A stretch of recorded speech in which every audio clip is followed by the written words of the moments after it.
Welcome back to the channel. It's me. And today going to be reading from a horror anthology called The Modern Ghoul by Stephen Graham Jones. This is the story titled, My Friend Wasn't Human Anymore.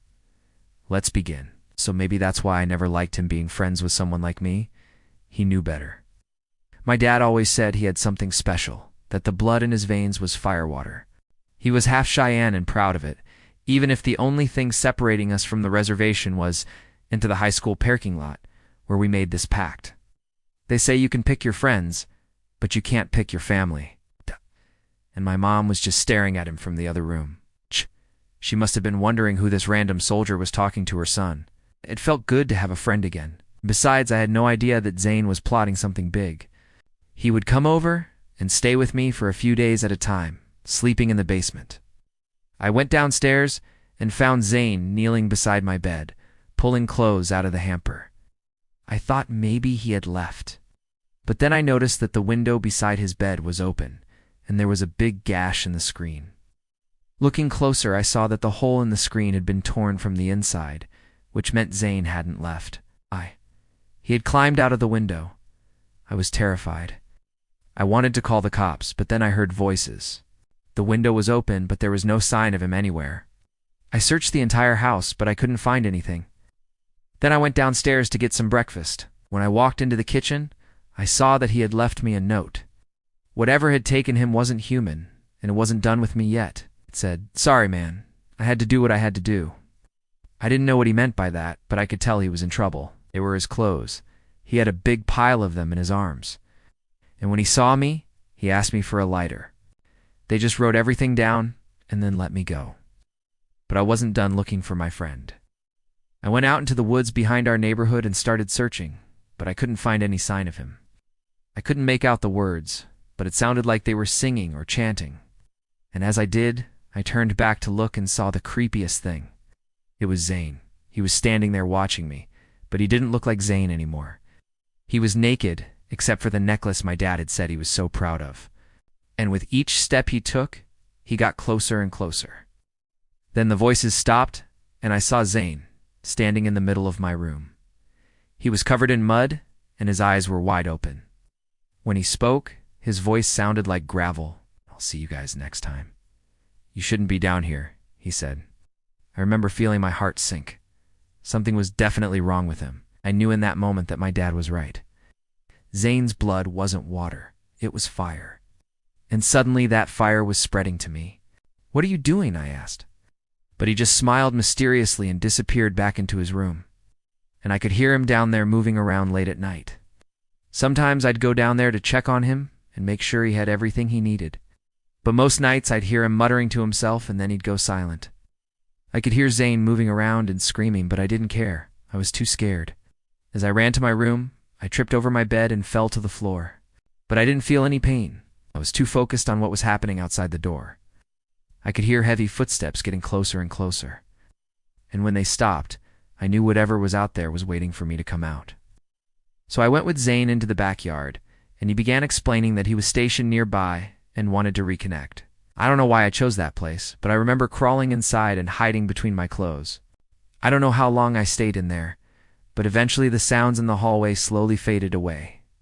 He told me all about how he traveled the world, saw combat, and killed people. I was sitting on the grass listening to him, not really responding much because I felt like a little kid again. He was still the same goofy dude I grew up with, just more violent and broken somehow. We were best friends, me and Zane, all through elementary school, junior high, even through most of high school. It was a pendant with an eagle holding a snake in its mouth. "Here, I brought you this," he said.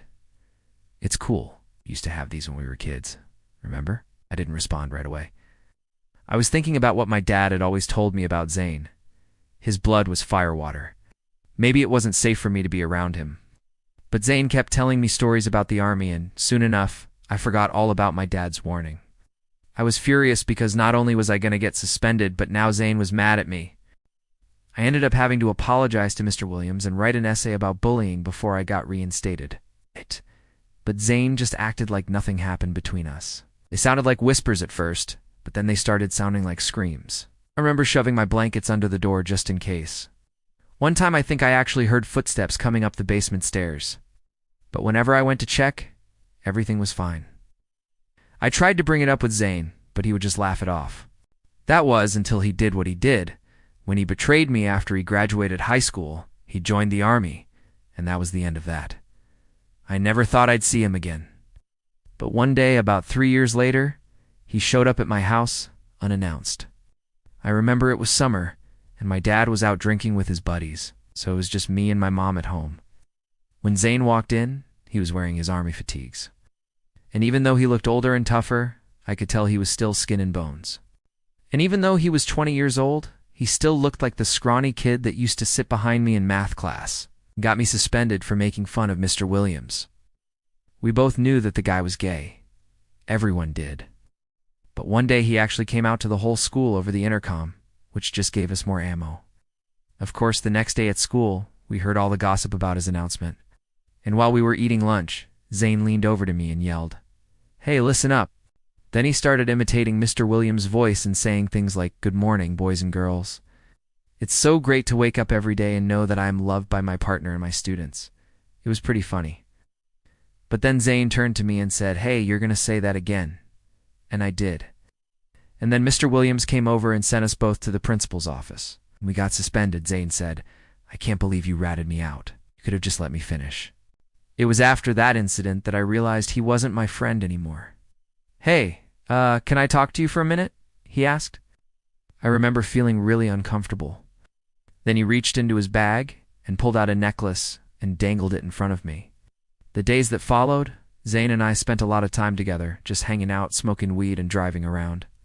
And sometimes during the day, I'd be in my room and I could hear voices coming from my basement.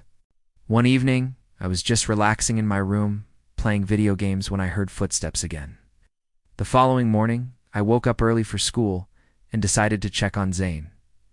But when I opened his door, his bed was empty. I remember standing there paralyzed with fear and hearing the voices get louder. I raced upstairs and slammed the door behind me, locking it. That's when I noticed that the closet door was open. The next morning I woke up and immediately checked on Zane. He was gone. So I went to the police station and filed a missing persons report. The cops didn't seem to care, though. That's when I heard a noise in the trees. I remember jumping and running away. And that's when I finally realized he wasn't human anymore. Thank you guys for watching. If you enjoyed this video, be sure to leave a like and subscribe. Also check out the playlist for more horror anthologies.